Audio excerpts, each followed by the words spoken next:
नमस्कार, मैं हूं दिव्या और आप देख रहे हैं आंखें न्यूज 24। आइए सबसे पहले नजर डालते हैं आज के मुख्य समाचारों पर।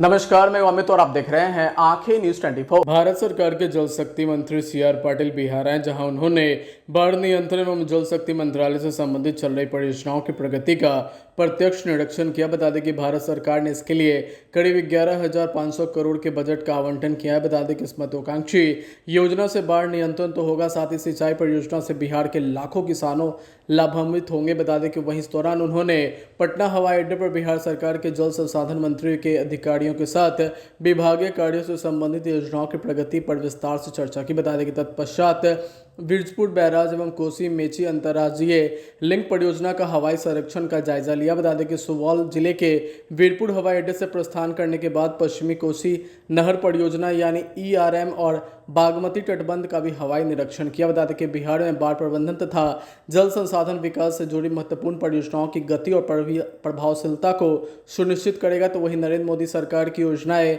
धरातल पर पूरी पारदर्शिता के साथ पहुंचे, इसके लिए सीआर पाटिल का यह दौरा अत्यंत महत्वपूर्ण है।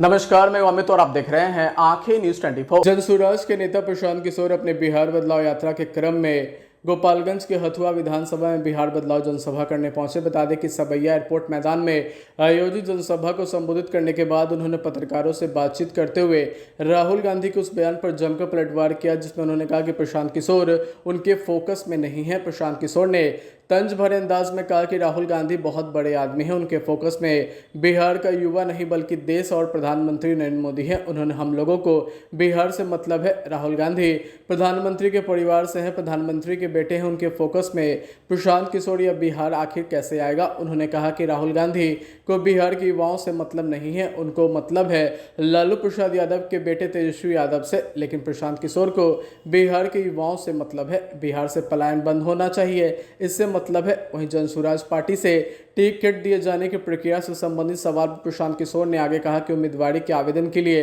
21,000 रुपये की फीस है, इसमें कोई बड़ी बात नहीं, फिर जनता जिसे चुनेगी वो उम्मीदवार बनेगा। वहीं आगे उन्होंने तंज कसते हुए कहा कि ये कोई राजद, भाजपा या कांग्रेस नहीं है जहां टिकट बिकता हो, यहाँ जनता चुनेगी किसे जनसुराज का उम्मीदवार बनना है। प्रशांत किशोर ने गोपालगंज की जनता से बड़ा वादा करते हुए कहा कि दिसंबर 2025 से बुजुर्गों को 2,000 रुपये मासिक पेंशन, बच्चों की निजी स्कूलों में शिक्षा मुफ्त और युवाओं को बिहार में ही 10 से 12,000 रुपये का रोजगार मिलने लगेगा। नमस्कार, मैं अमित और आप देख रहे हैं आंखें न्यूज 24। बिहार सरकार के पथ निर्माण मंत्री और बांकीपुर विधायक नितिन नवीन ने रजौली विधानसभा के इंटर विद्यालय में आयोजित एनडीए कार्यकर्ता सम्मेलन में कहा कि प्रधानमंत्री नरेंद्र मोदी और मुख्यमंत्री नीतीश कुमार के नेतृत्व में बिहार तेजी से विकास की नई ऊंचाइयों को छू रहा है। उन्होंने नवादा जिले में खनवा सिरदला पथ के करीब 12.10 किलोमीटर लंबे चौड़े और मजबूतीकरण कार्य का जिक्र किया, जिससे 27.71 करोड़ रुपए की लागत से पूरा किया जाएगा। बता दें कि ये परियोजना आवागमन, व्यापार, शिक्षा और स्वास्थ्य सेवाओं को बेहतर बनाएगी, साथ ही स्थानीय अर्थव्यवस्था को गति देगी। बता दें कि आगे उन्होंने कहा कि एनडीए सरकार ने सड़क नेटवर्क को बिहार के विकास की रीढ़ बनाया है, जिससे ग्रामीण शहरी संपर्क मजबूत हुआ है। उन्होंने महिला सशक्तिकरण योजनाओं जैसे मुख्यमंत्री महिला रोजगार योजना के तहत 10,000 से 2 लाख रुपए की सहायता और साइकिल योजना से बेटियों की शिक्षा में क्रांति का उल्लेख किया। साथ ही पेंशन राशि को 400 रुपए से बढ़ाकर 1100 रुपए प्रतिमाह, हर घर बिजली पहुंचाने जैसे कदमों को रेखांकित किया। वहीं विपक्ष पर तीखा हमला बोलते हुए नितिन नवीन ने कहा कि पिछली सरकार का गुंडा राज अब इतिहास है और बिहार प्रगति की राह पर है। उन्होंने तेजस्वी यादव और राहुल गांधी पर कटाक्ष करते हुए कहा कि केवल राजनीतिक रोजगार के लिए बिहार आते हैं। उन्होंने प्रधानमंत्री नरेंद्र मोदी के नेतृत्व में लाल चौक पर तिरंगा फहराने और अयोध्या में राम मंदिर जैसे कार्यों को देश की नई पहचान भी बताया। समाचारों में वक्त हो चला एक छोटे से अंतराल का। पटना में कई वर्षों से शिक्षा में अहम योगदान दे रहा है Gyansthali high school Alamganj Patna city, जहां 10वीं और 12वीं की बोर्ड परीक्षाओं में 100% अंक प्राप्त कर रहे हैं बच्चे। एक ऐसा स्कूल जहां न केवल होती है पढ़ाई बल्कि साथ ही साथ होती है कल्चरल एक्टिविटी, स्पोर्ट्स एक्टिविटी से जुड़े गेम्स, मैथ ओलंपियाड से लेकर साइंस ओलंपियाड, जहां बच्चों के लिए स्कूल कैंपस अत्याधुनिक सुविधाओं से लैस, छोटे बच्चों के लिए वाहन और ट्रांसपोर्ट की विशेष सुविधा।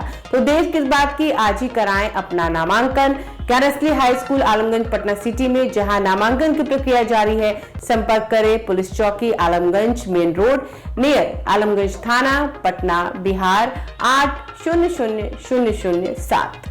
समाचारों में आपका फिर से स्वागत है। नमस्कार, मैं अमित और आप देख रहे हैं आंखें न्यूज 24। बिहार के उप मुख्यमंत्री सम्राट चौधरी ने पटना के बापू सभागार में आयोजित बिहार आइडिया फेस्टिवल को संबोधित करते हुए कहा कि बिहार औद्योगिक विकास की तरफ बढ़ रहा है। वहीं प्रधानमंत्री नरेंद्र मोदी और वित्त मंत्री निर्मला सीतारमण ने बिहार के विकास के लिए इंडस्ट्रियल कॉरिडोर दिया है। गया में 1700 एकड़ में इंडस्ट्रियल कॉरिडोर का निर्माण हो रहा, तो वहीं बिहार सरकार ने इसके लिए करीब 1300 एकड़ अतिरिक्त जमीन उपलब्ध कराई है। वहीं सम्राट चौधरी ने आगे कहा कि बिहार की करीब 14 करोड़ आबादी की जरूरतें इतनी बड़ी है कि एक एक कॉरिडोर से हमारा काम नहीं चलेगा। हम केंद्रीय मंत्री पीयूष गोयल से अनुरोध करते हैं कि हमें कम से कम 4 और इंडस्ट्रियल कॉरिडोर दे। कार्यक्रम में मौजूद पीयूष गोयल ने उप मुख्यमंत्री की मांग पर तुरंत संज्ञान लिया और घोषणा की कि बिहार के अलग अलग क्षेत्रों में 4 औद्योगिक कॉरिडोर का निर्माण भी किया जाएगा। इसके साथ ही पीयूष गोयल ने नई बिहार औद्योगिक निवेश प्रोत्साहन पैकेज 2025 की तारीफ की और इसे देश में सबसे सरल और उदार पैकेज बताया। तो वहीं उप मुख्यमंत्री सम्राट चौधरी ने केंद्रीय मंत्री पीयूष गोयल को धन्यवाद देते हुए कहा कि यह ऐतिहासिक समय है जब नीतीश कुमार के नेतृत्व में हम हजारों नहीं बल्कि लाखों लोगों को रोजगार देने वाले उद्योग लगाने की दिशा में आगे बढ़ रहे हैं। प्रधानमंत्री नरेंद्र मोदी के मार्गदर्शन और मुख्यमंत्री नीतीश कुमार के नेतृत्व में रफ्तार पकड़ चुका बिहार। उप मुख्यमंत्री ने कहा कि बिहार में अब विश्व स्तरीय सड़कों का जाल बिछा है। पटना से राज्य के किसी भी कोने तक 4 से 5 घंटों में पहुंचा जा सकता है। रेल विस्तार में भी बिहार आगे है। यहाँ 13 वंदे भारत ट्रेनें दौड़ रही हैं। गंगा किनारे दीघा से कोइलवर और मुंगेर से भागलपुर तक मरीन ड्राइव बनने वाला है। 5 बड़े एक्सप्रेसवे परियोजनाओं की मंजूरी मिली है। नमस्कार, मैं अमित और आप देख रहे हैं आंखें न्यूज 24। महागठबंधन में सीट शेयरिंग के मामले पर सांसद पप्पू यादव ने कहा कि ये प्रदेश अध्यक्ष प्रदेश प्रभारी ही बताएंगे। वहीं आगे पप्पू यादव ने कहा कि राहुल गांधी ने जो देश को संदेश दिया है उसको घर घर तक पहुंचाना है। यह दायित्व पार्टी को दी गई है और हम लोग इसको घर घर तक पहुंचाएंगे। राहुल गांधी इसको लेकर लगातार लड़ाई लड़ रहे हैं। कल भी उन्होंने कहा कि राज्यसभा में वोट की चोरी हुई है। निश्चित रूप से लगातार वोट की चोरी हो रही है। जो हमारे नेता के मुद्दे हैं उसको घर घर तक हम लोग पहुंचाएंगे। कांग्रेस कितने सीटों पर चुनाव लड़ेगी, इस पर पप्पू यादव ने कहा कि यह शीर्ष नेतृत्व जानेगा। राहुल गांधी ने कहा है कि कांग्रेस कार्यकर्ताओं का रिस्पेक्ट रहेगा, रिस्पेक्ट का ख्याल रखकर आगे बढ़ाएंगे। और क्या कुछ कह रहे हैं आइए आपको सुनवाते हैं। ये तो आपको हमारे प्रदेश अध्यक्ष और प्रभारी जी ना बताएंगे। हम लोग कौन बोला पहली बार? पहले इसके पहले से पार्लियामेंट्री बोर्ड के बैठक में गए हुए हैं। इसके बाद बैठक में हमेशा जाते हैं। क्या कह दिया पहली बार? राहुल गांधी जी ने जो देश को संदेश दिया उसको घर घर तक पहुंचाना, ये दायित्व पार्टी को दी गई है और हम लोग मिल कर के उसको घर घर तक पहुंचाएंगे। राहुल गांधी जी जिन मुद्दों को लेके लड़ रहे हैं, कल भी उन्होंने कहा कि राज्यसभा में भी वोट की चोरी कर ली गई, तो निश्चित रूप से लगातार चोरी चोरी चोरी। तो जो हमारे नेता के मुद्दे हैं, रोजगार, बिहार का पलायन, बिहारियों के साथ सौतेलेपन का व्यवहार, उसको घर घर तक हम लोग एक महीने के अंदर पहुंचाएंगे। हमारे नेता राहुल गांधी जी और हमारे लीडर प्रियंका गांधी जी बहुत निकट भविष्य में बिहार का दौरा करेंगे। लगातार हम लोग बिहार ने जो संदेश दिया है, राहुल गांधी जी के नेतृत्व में जो माहौल बना है, वोट चोर गद्दी छोर SIR को लेकर के, यह लड़ाई जब अंतिम रहेगी, जब तक लोकतंत्र और लोगों के अधिकार को रक्षा नहीं होगी, तब तक हम लोग राहुल गांधी जी के संघर्ष पर चलते रहेंगे।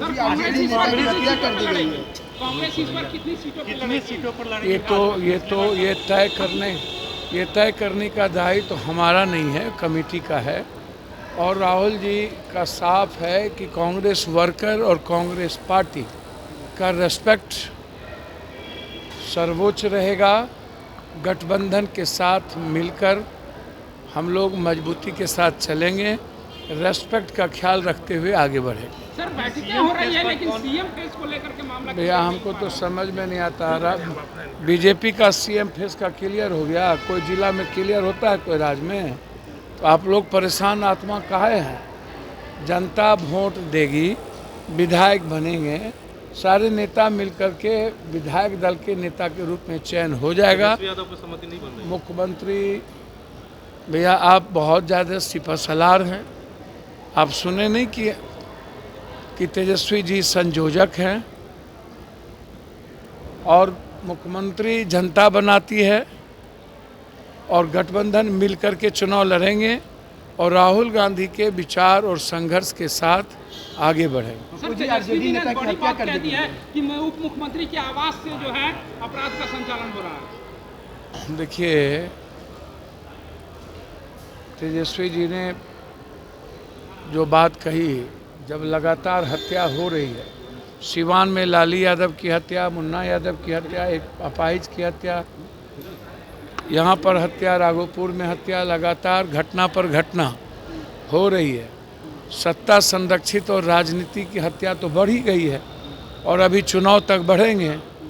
तो मेरा मानना है कि अपराध और हत्या के रूप में बिहार बिल्कुल रक्त रंजित हो चुका है, रक्त चरित्र हो चुका है और ये बहुत बड़ा मुद्दा है कि बिहार वर्तमान डबल इंजन की सरकार से नहीं संभल रही है। सर, नेपाल में जिस तरह के हालात हैं, लोगों का कहना है कि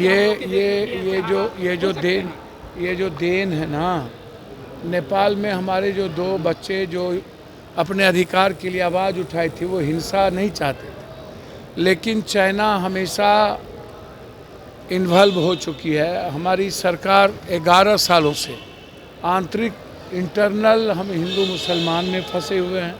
हमारी सरकार सियासत और सत्ता में घरेलू हिंसा में इन्वॉल्व है। हमारी सत्ता को विदेश नीति से, कूटनीति से कोई मतलब नहीं है। बांग्लादेश हमारे हाथ से चला गया, श्रीलंका हमारे हाथ से चला गया, म्यांमार हम रेस्पेक्ट नहीं दे पाए, जो स्वाभाविक हमारे दोस्त थे, रूस हमारे साथ खड़ा नहीं रहे, चीन और पाकिस्तान पहले से दुश्मन हो गए और चीन की गिद्ध दृष्टि नेपाल पर थी और हमने नेपाल को छोड़ दिया। नेपाल मेरा सबसे अच्छा दोस्त था, हम लोगों ने डेमोक्रेसी की है। नेपाल से हम लोग का बेटी और रोटी का संबंध है, संस्कृति का संबंध है। नेपाल सामरिक और आर्थिक रूप से भारत नेपाल को हमेशा साथ रहा, लेकिन आज नेपाल की जो हिंसा है, इसके पीछे एक बड़ा सोची समझी साजिश है। हमारे युवाओं ने हिंसा नहीं किया, हिंसा बाद में की गई और गलत तरीके से हिंसा किया गया।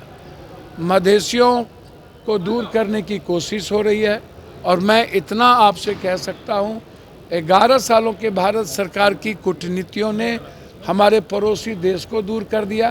पहलगाम के बाद इजराइल छोड़ के कोई कंट्री हमारे साथ खड़ा नहीं हुआ। कल ज़बरदस्ती ट्रंप को अपना स्वाभाविक भाई बना लिया, जबकि ट्रंप लगातार हम पर हमला कर रहा है। टैरिफ ने आईटी को ख़त्म कर दिया, टैरिफ ने किसान को ख़त्म कर दिया और अब तो वीसा पॉलिसी को भी बर्बाद करने जा रहा है ट्रंप हमारा दोस्त हो ही नहीं सकता। अमेरिका मेरा दोस्त हो सकता है, ट्रंप हो ही नहीं सकता। अगर आपने अभी तक हमारे चैनल को सब्सक्राइब नहीं किया है तो हमारे चैनल को जल्द से जल्द सब्सक्राइब करें, लाइक करें और शेयर करें। देश और दुनिया की तमाम खबरों को देखने के लिए लगातार देखते रहें आंखें न्यूज़ 24।